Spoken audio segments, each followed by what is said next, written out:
Hello, how are you? And welcome to day 3 today. We are going to talk all about presenting. So this is all about, presenting the oils and the products. It's presenting doTERRA as the company. It's presenting the business model. It's presenting the, the business and the company that doTERRA is, and its humanitarian efforts throughout the world. It's the way it sources its essential oils in the most ethical and ways that have so much integrity about what the company is about. It's presenting the business opportunity to people. Did I say that? I don't think I did. Business opportunity.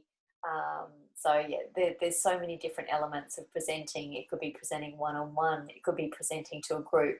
But it's also you going to presentations and learning all that you can as well. So I know you're going to have a lot of presentations coming up. We've had quite a few people offer to do present. So you've got a lot of videos coming up from Henna and Lisa and Christy, and I'm also going to load one up with Ura and PJ on LRP. But before you see all those videos, I just wanted to very, very quickly run through some of the teaching tips for presenting. So this is very, very quickly. So first of all, be warm and engaging. So be authentic, just be yourself, be in the moment. Don't let your head run away with your thoughts or think, have an expectation of what this should be all about. Just be so present in the moment and be there with your people.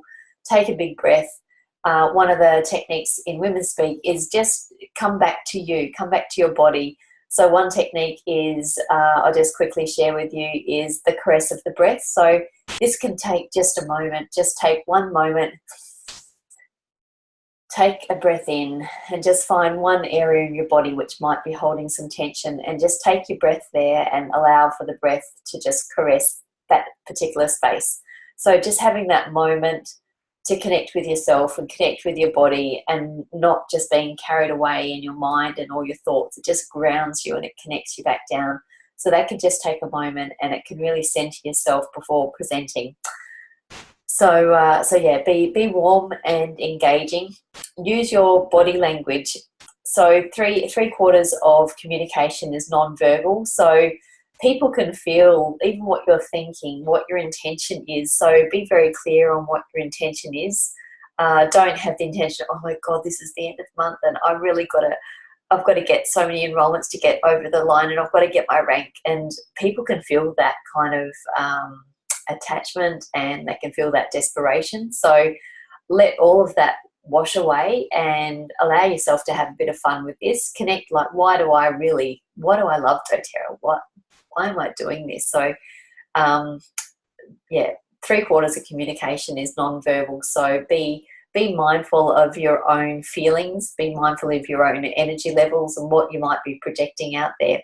So make a lot of eye contact. So when you're in a room with, maybe you've got 8 people there, make sure that you are making eye contact with every person, and not just the people at the front, but also the people at the back and wherever it might be.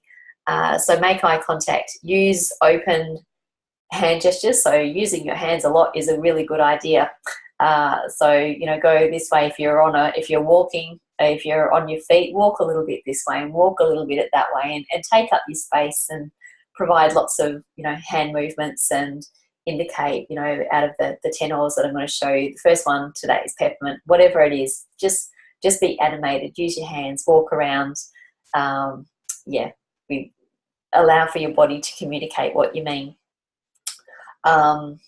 Just if you're standing in one spot, just stand comfortably. What we call in Women's Speak is just an A stance, where you just got your legs, at hip distance apart, and just confidently stand in one spot if you'd like to, or walk, not pacing up and down, but just walk and address that part of the audience and then that part.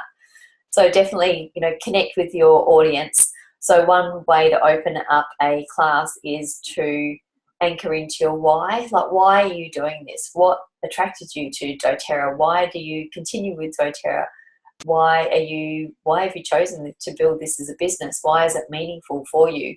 And so if you can anchor into your own why, that's a way to connect with your audience. So there's obviously going to be a story there, and people connect with stories and the humanity and the humanness behind what this is all about. So share your story, be vulnerable, emphasize the struggles that you've overcome using the products as well. So that's a really big key thing within presenting. Also, don't be the expert. So this is another really important thing about this model. When you're presenting, you don't need to be the expert. So even if you're starting out with doTERRA, you're just starting on your journey, feel comfortable that you do not have to be the expert. They also say you only have to be like 1 or 2 steps in front of anybody to be a teacher, or to help people out along their journey. And actually, the more close you are to people, on your journey, like, can you imagine being in a class with someone like, I don't know, Hayley Hobson, Natalie Goddard, or Laura Jacobs? It can feel really quite intimidating. But when you're a real person, you're using these oils every day, you're authentic, you have the same kind of struggles that that they have. That's what's going to form connection and what's going to make for a really great class. So yeah, don't try to be the expert. Let the handout. So the local Empower kit, if you don't have that, order that. It's only $30 through your back office, through your LRP order. Let the handout and the other resources be the experts, so that future builders and people in that room can see themselves doing exactly what you're doing. Don't try to be an encyclopedia. Jessie often very humorously refers back to herself when she first started beginning her doTERRA journey, and she put a 2-hour PowerPoint presentation together. And, she was talking about blood-brain barriers and sesquiterpenes and the monoterpenes and all of the sort of the chemical compounds and what they can do physiologically with the body. And people really weren't interested in that kind of level of information.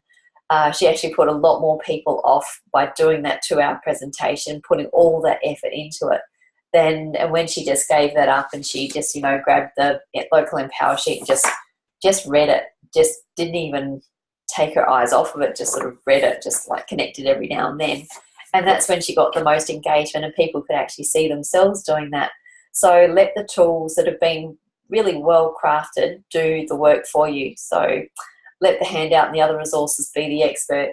If you don't know something, then refer people to other resources that they can tap into. The Modern Essentials book is there. The Emotions and Essential Oils books are there. There's lots of information on websites. So you do not need to be an expert. You really need to allow for future builders to see themselves doing exactly what you're doing, to give them comfort that, hey, this is pretty easy. If she can do this, I think I can do this too. So if it's simple, it duplicates. So keep it really simple. Simplicity is the key. Involve the audience. And I know Henna in her video mentioned, as an opening, when you start your class, you can ask, so who here already uses essential oils? Have you got any experiences? And people like to, put up their hand, and a lot of people will say lavender, a lot of people will say tea tree. So allow for that audience interaction as soon as possible. It also sets it up for a less formal, more interactive. People get a lot more engaged. So that's a really key thing. So ask those kind of enrolling, engaging questions in your class. Let them share their concerns and their experiences. So, ask those sort of things in the presentation. Like, when you get to that little, colourful pyramid of the sort of the health challenges, how, toxic people's lives.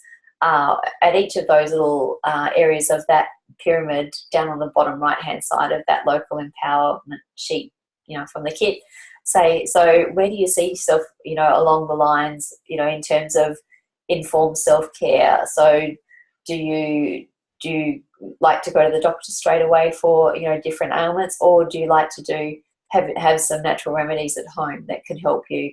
Or, when you're how's the toxicity of your household? What sort of products do you use in the dishwasher and in your clothes washing machine and things like that? Or how do you clean the bathroom? on a scale of like 1 to 10, are they natural solutions, or are you purchasing things that might have some, the chemicals that could lead, to, which are quite toxic in your life? Something like that. You're going to choose words probably better than that. That didn't come out that well. But yeah, even that, like if you stuff up, that's great, because that also leads to connection with people, and people like it when they can connect and they can see themselves in you as well. So that's all cool. So involve the audience, get oils on people. One of the best things, Dave Sterling says the best thing to be able to present doTERRA about is just take the lids off the bottle. As soon as you get in that room and you've got people around, take the lid off of a bottle and send it around, whether it be peppermint or wild orange or whatever it is that you'd like. Get the oils out there. So present while you've got oils diffusing. Send a bottle around as soon as you possibly can. So you get the oils on people. Connect with them. Connect them to the value of the oils by creating experiences with the products really early on in the class. Give a brief testimonial and demonstrate the use of it. So if you send around, orange, let them know this can be photosensitive. So if you're going out in the sun, I wouldn't be putting it on, your skin here. But just as a demonstration in the class, what I'd like you to do is just get your bottle of orange and put one drop in your hand, and then rub your hands together, and then cup it over your nose and take a big smell of that orange. What can you smell? This is like a litmus test for me. I love that, when I smell that orange, all I can smell is like an orange being torn open. It's just that pure zest of the orange. And there's nothing else in this bottle other than pure essential oil from the zest of an orange. And, for me, for, the first 40 so years of my life, I have never liked orange with chocolate as a combination. But since using doTERRA essential oils with the wilder orange, I can see, that combination actually works for me now, understanding, the purity of this oil. I can, I really like having this oil in my food. So, yeah, those sort of things. So get the oils out there and people experiencing them as soon as possible. Invite them to take action while you're presenting. Invite them. So we've just talked about inviting yesterday, but invite them to connect to the value of what these oils are about through the presentation, and direct them towards enrollment. Ask questions like, can you see yourselves, using these oils in your day-to-day life? And use incentives to create that urgency. So you might want to say, for anyone who enrolls tonight, I've got a bottle of wild orange ready for you. Or, some people, they like to get a box of the Modern Essentials books. And if you purchase an enrollment kit and you set up your Loyalty Rewards program order tonight, then you'll get this Modern Essentials book. And be concise. So the point is not to teach everything. You don't have to give off, all your knowledge in the one night. They simply just won't remember everything. So the point is to enroll guests with a wholesale membership so they begin their wellness lifestyle straight away, and keep that presentation to under an hour to hold interest, and leave time to close and answer questions so everyone leaves wanting more. Longer classes can often result in less enrollment. So always have that balance. Be mindful of people's time. And if you say, I'm going to give you a presentation over the next hour, make sure that you stick to that 1 hour. Don't go over. It is quite indulgent in oneself thinking, oh, it doesn't matter if I go over time, because people are looking at their clocks and they've got their life to get back to, and they're really counting on you to facilitate that time really well. And also it shows that you value them when you keep to it within a time limit. So that's very, very briefly just some information, some teaching tips about, when you've got a class. And you're going to learn a lot more today in the different presentations. So we've got Henna giving a presentation about, presenting. We've got Christy talking about how to feel the fear and do it anyway. I've also got Lisa Coulson as well, providing a great presentation about presenting and, what to do when you're not feeling very confident and how to get around a few things. So, yes, I hope you enjoyed today. Presenting is awesome. And if you've got any questions, just leave them in the comments in each of the posts today. So I hope you enjoy it, and I will catch you again soon. Bye.